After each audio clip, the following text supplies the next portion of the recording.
Vocês evoluíram muito bem, moças.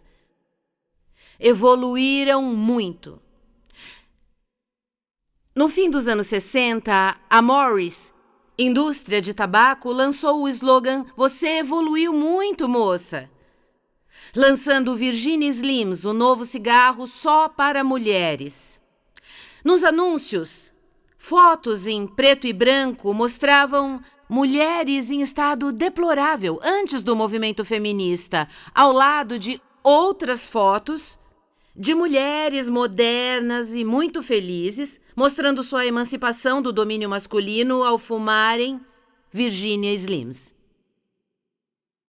E à esquerda, vemos 3 cenas que mostram um marido gordo e arrogante, impacientemente tocando um sino para que sua mulher lhe traga comida, jornal e chinelos. A legenda diz: "Com esta aliança, eu vos caso." Para o jantar, o jornal ou chinelos. A mulher moderna e feliz da foto colorida é aquela mulher que rejeita o formato de casamento definido pelos homens. Você evoluiu muito, moça. E o anúncio diz: no passado ensinavam homens a tocar o mundo e as mulheres o lar. Mostram mulheres infelizes sentadas em mesas antigas, aprendendo economia doméstica. No quadro, o aviso de que haverá teste sobre lavanderia na terça e que a tarefa consiste em vários trabalhos sobre culinária e limpeza. A mulher Virginia Slims, colorida, feliz e moderna na página ao lado, sabe que administrar um lar é um trabalho bruto e degradante para alguém com nível universitário. Ela quer sair de casa e fazer algo que importe, como administrar o mundo. Você evoluiu muito, moça. No anúncio, uma imagem em preto e branco mostra uma mulher dando duro e seu chefe fazendo pose e ficando com todo o crédito. A legenda diz: o Virginia Slims reconhece o homem bem-sucedido e as mulheres que tornaram possível. Na outra foto, a mulher Virginia Slims faz a mesma pose, do mesmo jeito que seu chefe presunçoso, mas ela não precisa de ninguém. Ela é uma mulher bem-sucedida e recebe todo o crédito. Você evoluiu muito, moça. No último anúncio, em preto e branco, 2 policiais retiram uma mulher à força de uma praia pública, porque está usando uma roupa de banho indecente. A mulher grita: "Vocês irão ver! Um dia poderemos usar a roupa de banho que quisermos. Um dia poderemos votar. E um dia ainda teremos o nosso próprio cigarro."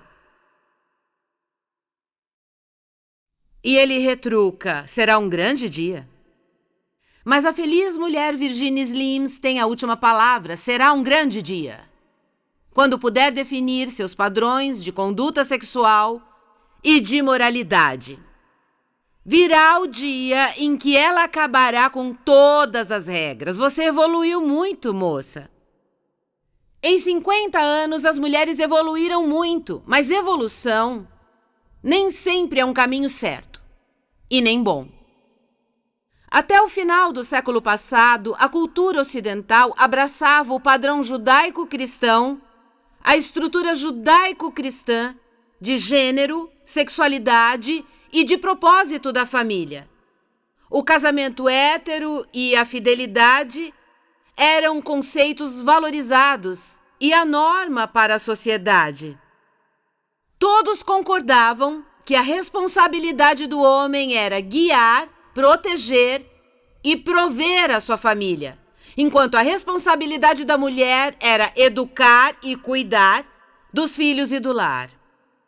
Diferenças entre homem e mulher eram aceitas e não questionadas.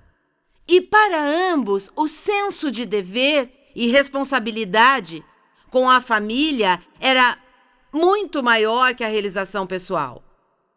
Apesar de não poderem identificar a fonte de seus valores, tinham uma compreensão do que significava ser um homem ou uma mulher e dos papéis de gênero nos relacionamentos. A velocidade com que tudo isso tem sido desconstruído é absolutamente fenomenal, de cair o queixo. Vamos considerar a imagem cultural das mulheres nos anos 50, representada por uma série de TV chamada O Mundo é dos Jovens. A família Cleaver exemplificava a família tradicional ideal. A série apresentava 4 requisitos para a felicidade. Para o homem e a mulher: casamento, filhos, educação. Ambos os pais tinham ensino superior e se conheceram na faculdade, e trabalho duro. Como se fazia nos anos 50, June dava duro em casa o dia todo, cuidando dos seus afazeres domésticos, enquanto seu marido trabalhava fora para sustentar financeiramente a família. June esperava com biscoitos assados e um copo de leite gelado quando seus filhos chegavam da escola e quando Ward voltava para casa gritando: "Cheguei!" June, num lindo vestido, o recebia com sorriso e beijo, comida limpa e comida quente. Quer dizer, casa limpa e jantar quente à mesa. Na série, quem não se enquadrava nesse perfil era representado como alguém problemático. Nossa vida era bem diferente há 50 anos. Muito, muito diferente. Quase todo mundo se casava. E a idade média para casar era de 20 anos para as mulheres e 22 anos para os homens naquela época. Ao casar, a mulher podia contar com seu marido para sustentar a casa. Havia bem poucos divórcios. A castidade e também a virgindade eram virtudes. O sexo fora do casamento era vergonhoso. Quase ninguém vivia sem casar, pois carregaria o estigma de estar pecando, e poucos casais viviam assim. Na época, não havia estatísticas falando desse fenômeno. Não mensuravam isso. Ter um filho fora do casamento era motivo de vergonha. Hoje, uma criança nasce sem pais casados a cada 25 segundos. Nessa noite, mais de 40% das crianças irão dormir em casas onde seus pais não moram. Só 30% das mulheres trabalhavam fora nos anos 60. Era muito, muito raro que uma mulher com filhos pequenos tivesse um emprego fora de casa. Não havia pílula, o aborto era ilegal. Pornografia, estupro, homossexualidade, perversão e vício sexual, doenças sexualmente transmissíveis eram raramente encontradas. Os homens tinham a responsabilidade de proteger, prover e cuidar de suas famílias. Este foi o mundo que eu conheci. E não faz tanto tempo assim. Nós evoluímos muito, moças. Nossas ideias sobre o que significa ser mulher têm evoluído muito também. No fim dos anos 60, a June Cleaver, feliz em casa, no papel de esposa e mãe, foi descartada. Substituída nos anos 70 por Mary Tyler Moore, que era linda, solteira, na casa dos 30, com uma carreira na TV. A série foi um marco por ser a primeira a ter uma profissional bela e independente no papel principal. Ficava implícito que Mary era solteira, tomava pílula e era sexualmente ativa. Mas o foco da série era a sua carreira, não os seus relacionamentos. Ela vivia sem ninguém. Sem um pai presente, marido, namorado ou qualquer pessoa para ajudá-la. A cada episódio, o tema faz alusão à sua autonomia. Você vai conseguir até o final. Certo? Muitas de vocês se lembram disso. Eu vi o sorriso de vocês. E nos anos 80, conhecemos Murphy Brown, uma jornalista investigativa e também âncora de uma revista fictícia de notícias da TV. Em contraste com a doce e meiga Mary Tyler Moore, Murphy Brown falava alto, era precipitada, impulsiva, segura, cheia de si, além de muito teimosa. Ela era divorciada e uma orgulhosa ateia. E durante a série, Murphy fica grávida, mas não se casa com o pai do bebê, para não mudar sua vida.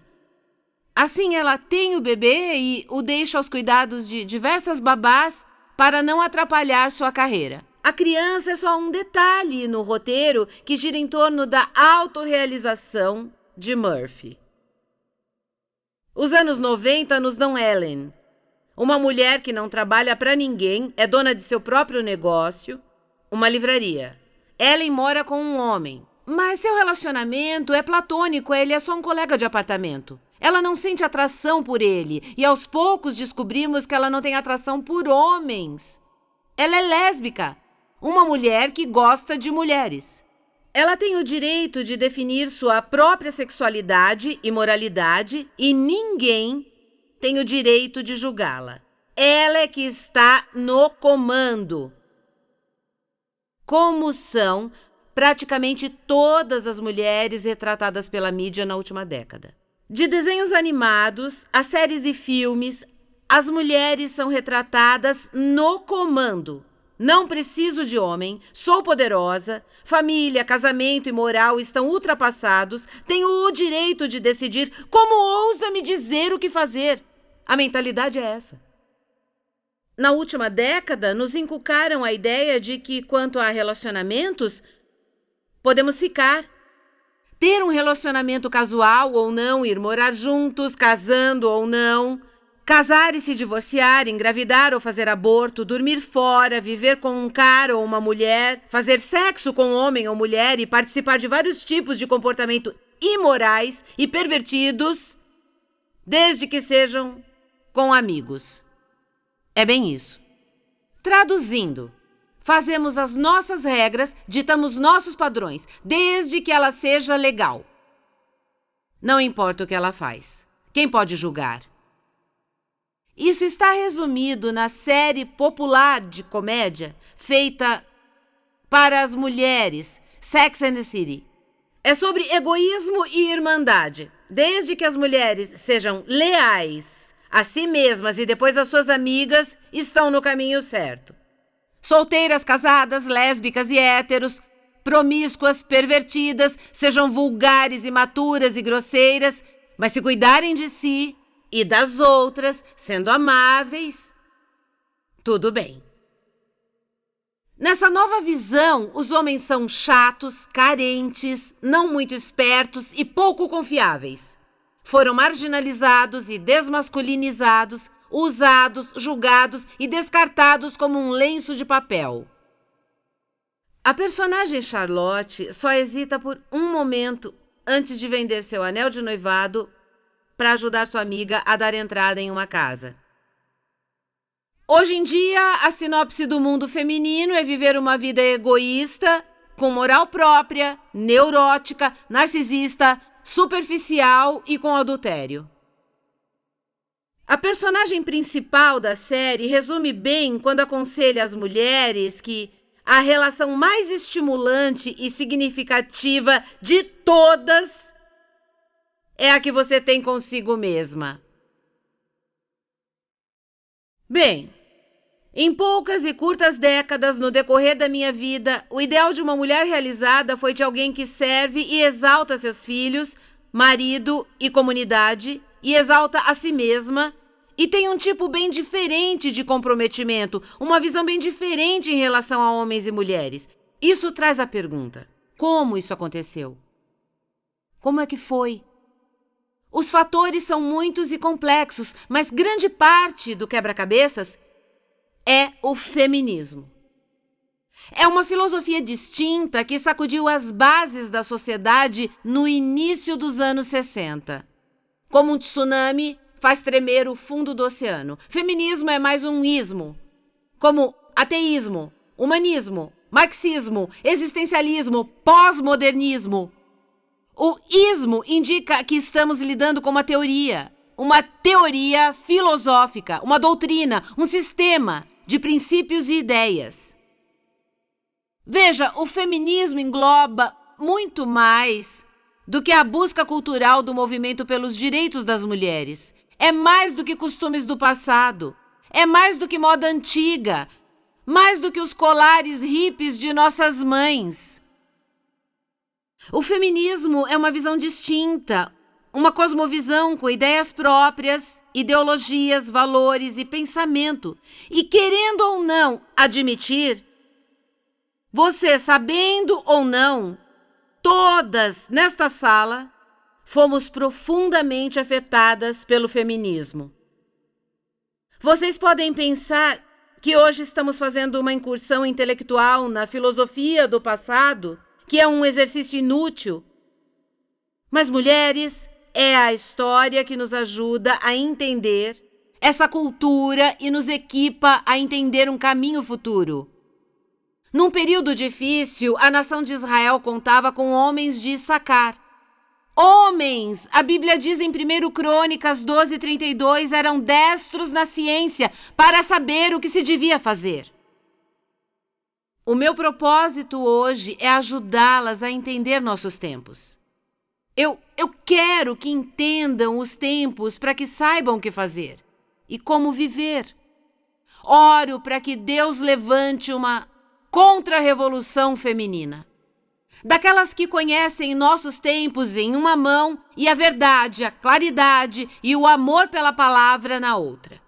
Mulheres com corações partidos pela confusão de gênero e pelo massacre espiritual, emocional e relacional de nossos dias. Aquelas como homens do passado que sabem o que fazer. Vamos voltar aos anos 50 e dar algumas pinceladas sobre o desenvolvimento do feminismo e sua integração à cultura. Vamos terminar nas escrituras e o que nós podemos fazer. Primeiro, vamos ao contexto histórico daquela década de 50. Veja, o mundo estava testemunhando uma era de revoluções. A Revolução Americana, a Francesa, a Russa eram baseadas na ideia iluminista de que todos eram iguais e nenhum grupo tem o direito de dominar um outro grupo. Revolução vem do latim revolutio, que é uma virada. É uma mudança fundamental no poder que acontece num período curto de tempo. Nos anos 40 e 50 vimos revoluções na Índia, Coreia, China, Hungria, Iraque e Cuba. Nessas revoluções, a classe dominante por violência ou desobediência civil era tirada do poder pela classe dominada e oprimida. O fervor revolucionário estava no ar, a luta por direitos também, e isso se espalhou para as sociais. Os trabalhadores criaram sindicatos. Os estudantes reivindicavam seus direitos contra as estruturas opressivas de ensino. A atenção foi para a desigualdade entre brancos e negros. Em 55, Rosa Parks não deu seu lugar no ônibus e os direitos civis nasceram. Na década de 50, houve uma filósofa francesa chamada Simone de Beauvoir. Ela propôs uma revolução que mudasse o conceito de gênero. Segundo ela, no relacionamento entre homens e mulheres, elas eram a segunda classe e eles a dominante. Levavam vantagem, tinham poder, autoridade e a palavra final sobre tudo no mundo. Dizia que para as mulheres serem felizes e realizadas deveriam reivindicar seus direitos, rebelar-se contra os homens e subverter todas as estruturas sociais que os homens haviam construído para mantê-las em servidão. De Beauvoir incentivava as mulheres a saírem de casa, largarem as ideias judaico-cristãs sobre casamento, maternidade e moralidade. Quase nos anos 60, a ativista política, jornalista Betty Friedan reiterou os pensamentos de Beauvoir. Montou um questionário para a reunião de 15 anos de formatura. Ela perguntou às suas colegas da faculdade sobre o grau de felicidade e realização que sentiam nos seus casamentos como esposas e mães. Friedan notou que havia um nível de descontentamento e insatisfação nelas. Entrevistou dezenas de mulheres e concluiu que existia uma discrepância entre o que a sociedade dizia que faria a mulher feliz e quão feliz ela era de fato. Daí surgiu um livro, em 1963, onde dizia que as mulheres tentavam se conformar a uma imagem de feminilidade ditada pelos homens, a mística feminina. Mas ao fazerem isso, ficavam com um grande sentimento de insatisfação, um grande vazio e um sentimento de que devia haver algo mais na vida. Ela identificou isso como um problema comum entre as mulheres, um problema feminino, um problema sem nome. Concluiu que a insatisfação que as mulheres sentiam com os seus papéis era relativo ao papel em si. Ela sugeria que, para se realizar, as mulheres deveriam se questionar, se desafiar e se rebelar contra serem mães e esposas. Só se realizaria quem tivesse um plano de vida para si, que incluísse educação, carreira e um trabalho de impacto na sociedade. E ela precisaria fazer o seu nome, assumir o controle da sua vida e desenvolver uma visão de futuro. Esse é o pressuposto por trás das ideias de Betty Friedan e as ideias do feminismo como um todo. Nós, mulheres, não podemos confiar em nenhuma autoridade, além da nossa própria verdade pessoal. Não precisamos nem podemos confiar em nenhuma autoridade, além da nossa própria verdade pessoal. O autor Alvin Toffler disse que a mística feminina puxou o gatilho na história.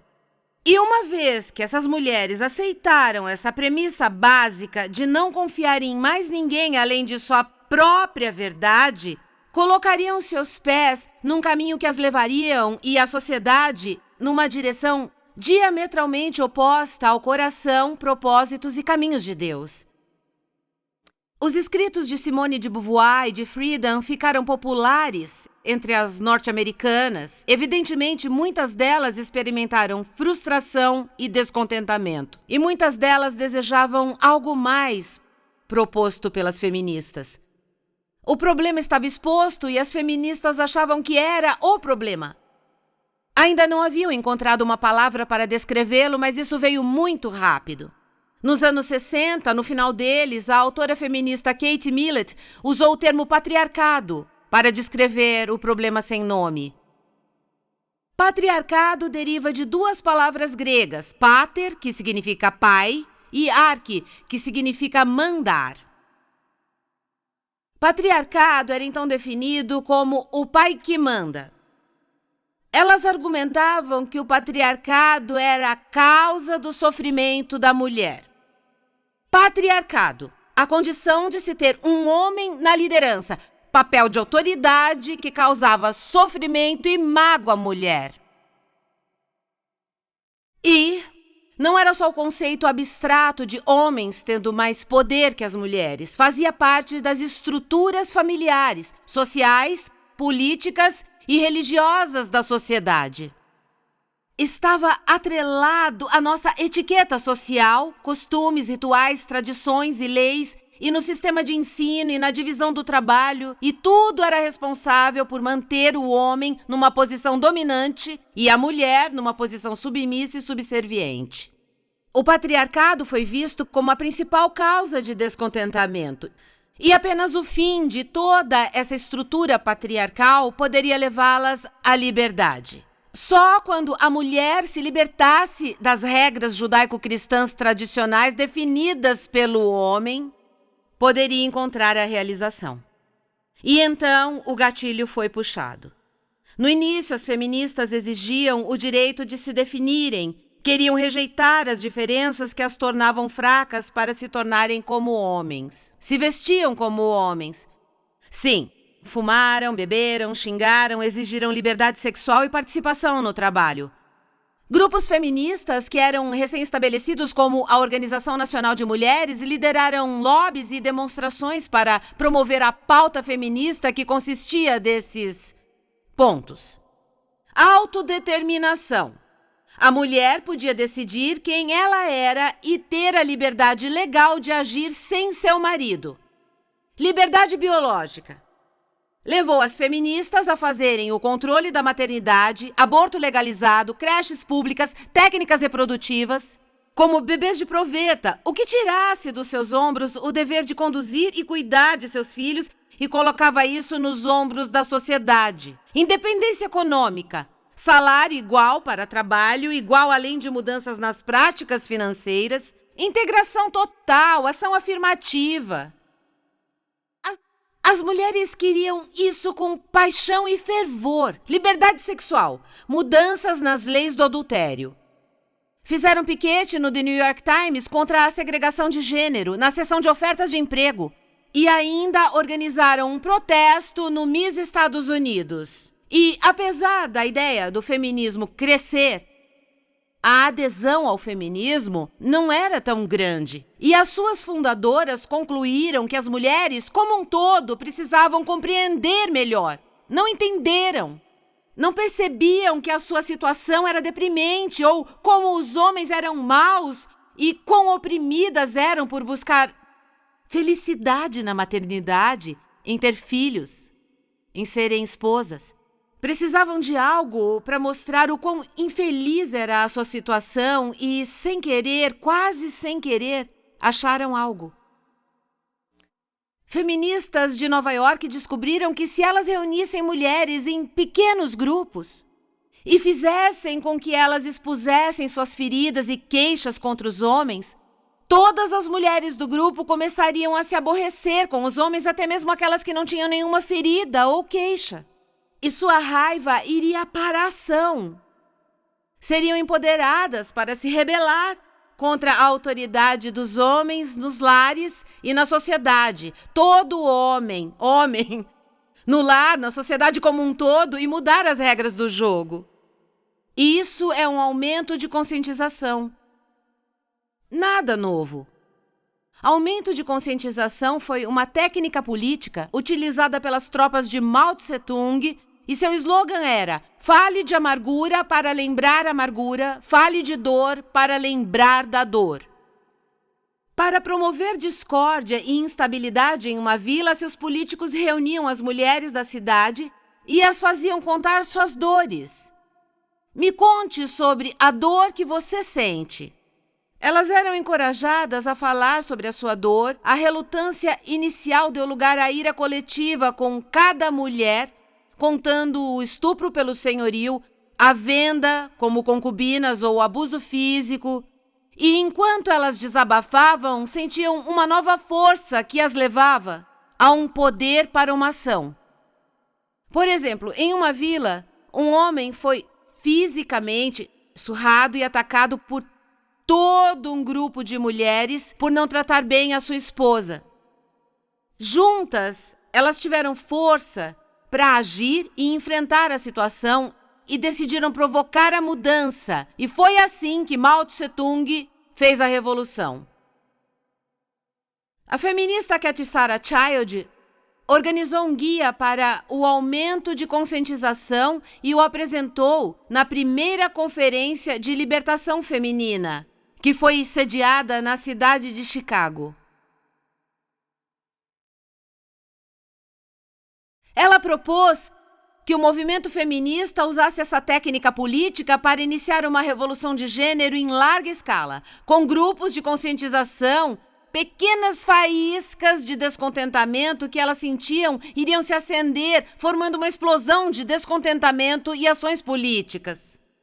A dinâmica do pequeno grupo era a ferramenta para levar essas mulheres àquele momento de pessoal, de conscientização. Nesse momento, elas aceitariam e entenderiam que todos os problemas do mundo e todos os problemas das mulheres são devidos ao domínio do homem. E elas têm o direito de tomar o poder em suas mãos. Isso as encorajou a mudarem suas crenças e comportamentos, quererem mais dos relacionamentos, apoiar movimentos feministas, abraçarem o ativismo. E esses grupos se proliferaram como fogo na palha na década de 60. Vocês se lembram de um artigo comercial de shampoo que dizia: disse a duas amigas, disse a duas amigas, disse a duas amigas? O comercial começava com uma mulher e depois adicionava a figura de mais duas mulheres, as quais a primeira tinha contado. Logo, a tela estava cheia de centenas de figuras de mulheres. E foi assim que o feminismo se espalhou. Só havia 200 mulheres na primeira Conferência Nacional de Mulheres em Chicago em 1968. Mas com a conscientização, as mulheres do continente começaram a reivindicar o direito de se definirem. E por volta dos anos 70, 20 mil mulheres marcharam na Quinta Avenida de Nova York como parte do movimento feminista. Betty Friedan resumiu o movimento quando disse: "Não há forma de homem, mulher ou criança escapar da natureza dessa revolução." O movimento feminista começou uma mudança de mentalidade nesta época. As mulheres passaram a se ver como uma classe sexual, uma classe distinta de pessoas que precisavam de libertação, de liberdade, de libertação da opressão. A primeira fase do movimento via as diferenças das mulheres como fraqueza, a segunda como orgulho e autoconfiança. Essa mudança foi retratada na música que cantamos quando eu subi ao palco. Eu me lembro bem, cantei quando era criança. Eu sou forte, eu sou invencível, eu sou mulher. Vou gritar e ninguém vai poder ignorar. Elas mudaram o foco naquela época, de si mesmas para o mundo. A história era arbitrária. Ela reunia todas as regras e as ideias que os homens fizeram. Era a história deles. E era a hora de mudar isso. Elas assumiram o controle para mudarem a economia, a política, a psicologia, a linguística, relacionamentos, a religião. Elas queriam mudar o que era benefício para os homens. Então, as mulheres começaram a instituir cursos sobre mulheres nas universidades. Antes de 69, não tinha curso sobre mulher. Nos anos 70, o número desses cursos aumentou para mais de 30 mil nos Estados Unidos. Educadores modificaram currículos do ensino fundamental e dos cursos superiores e técnicos. Foi a era dourada do feminismo. No início da década, bem poucas mulheres se consideravam feministas. Mas no fim daquela década, a ideologia do feminismo tinha se espalhado e afetava quase toda a sociedade. O direito feminista foi usado para definir as mulheres e o mundo. Logo, os ambientes seculares e religiosos usavam outro direito. Na mesma lógica, o de definir até Deus. Helen Reddy, ao ganhar o Grammy com I Am a Woman, ela disse: "Quero agradecer a Deus porque ela fez tudo possível." Betty Friedan, naquele mesmo ano, tinha dito que o grande debate nos anos seguintes seria: Deus é Ele? Elas se definiram ao mundo e, na fase final, passaram a querer definir Deus.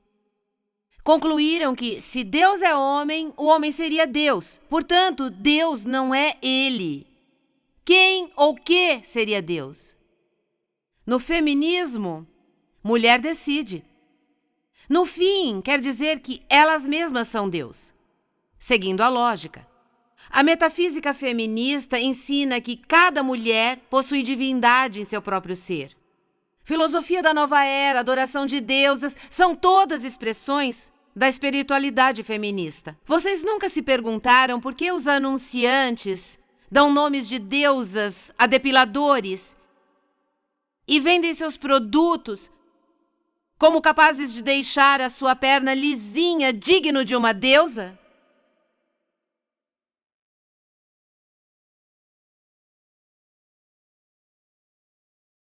A premissa é que a mulher não pode confiar e nem precisa em ninguém além de sua verdade pessoal.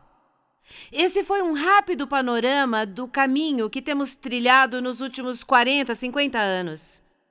Foi um terremoto filosófico que sacudiu a nossa base. Como um tsunami, as ondas de consequências têm inundado toda a nossa sociedade, onda após onda após onda. O massacre é inacreditável. O massacre é na vida das mulheres, jovens e senhoras. É um massacre inacreditável. Estamos aos pedaços. Fomos ensinadas a não nos curvarmos nem obedecer a nenhum outro poder. A Bíblia não nos ensina isso. Deus nos criou. Ele nos fez homem e mulher. Isso não foi por acaso, significa algo. A Bíblia nos diz que existe uma diferença na maneira e no propósito da criação dos dois sexos. O Novo Testamento reitera que há diferenças básicas entre homens e mulheres a serem honradas no design de Deus. Ao não honrarmos as diferenças, erguendo nossos punhos cerrados a Deus e dizendo, não aceito desse jeito, nós reivindicamos o direito de definir as coisas.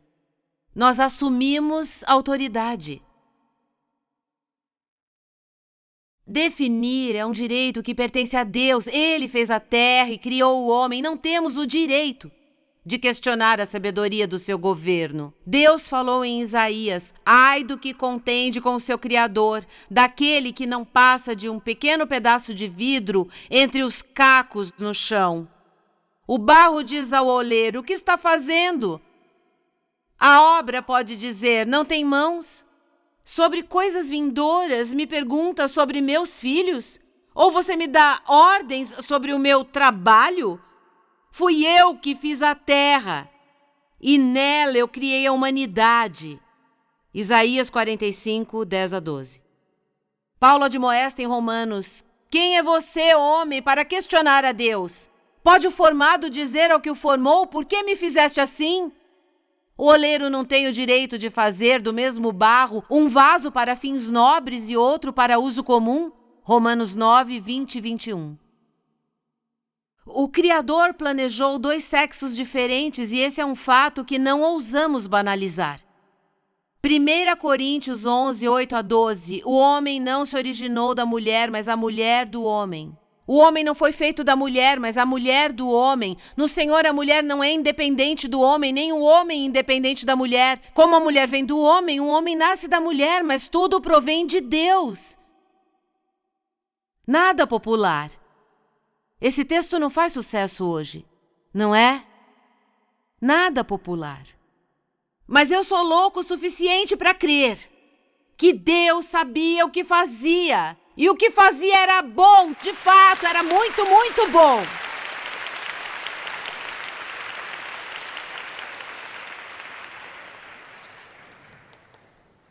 Nossa identidade como homem e mulher é importante. John Piper disse, ela comunica a glória de Deus. Quem eu sou como mulher e em relação ao meu marido, as pessoas que me observam deveriam dizer, uau! Vejo Jesus. E mulheres, creio que as instruções de Deus para nós em sua palavra não só são corretas, também são boas, perfeitas e agradáveis. O problema é que nós tentamos fazer uma lista de faça e não faça. Nós não capturamos o coração pela beleza da visão do que é ser mulher. Podemos esperar felicidade entendendo que o propósito da vida é a glória de Deus. Qual é a resposta? Para o que o feminismo propôs há quase 50 anos, era uma questão espiritual. A questão do que vai dar às mulheres felicidade, realização e alegria. Nós podemos voltar o relógio do tempo à década de 50? É verdade que as mulheres só encontrarão satisfação quando forem mães e esposas? Tiverem um SUV e uma casa perfeita, é verdade? Não, não é. Não há um homem na face da terra que irá suprir nossas necessidades e desejos.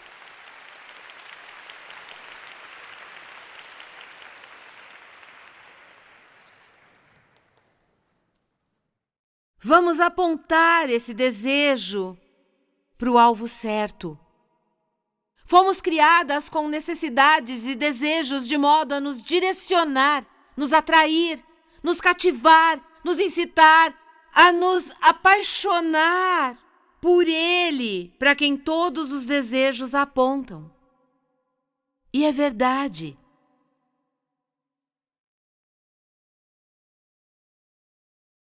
Na década de 60, 200 mulheres estiveram naquela primeira convenção. Eram só 200. E foi lá que instituíram o aumento de conscientização, o de falar para sentir raiva e agir. Décadas depois, eu estou aqui com um exército que Deus levantou.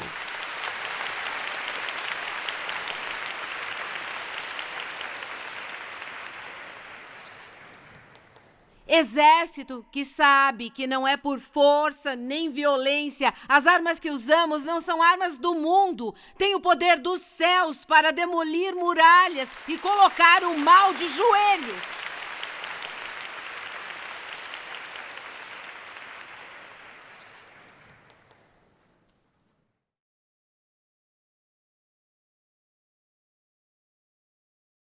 O Senhor não está preocupado se não somos casadas, solteiras. Esses são os desdobramentos dos planos dele para as nossas vidas. O que o preocupa é que tenhamos um coração ligado a ele, que o ame, que seja bem louco para dizer o que ele fez é lindo. E bem louco para dizer uma vida altruísta, sacrificial, entregando minha vida em imitação a Cristo, que eu amo, compensa.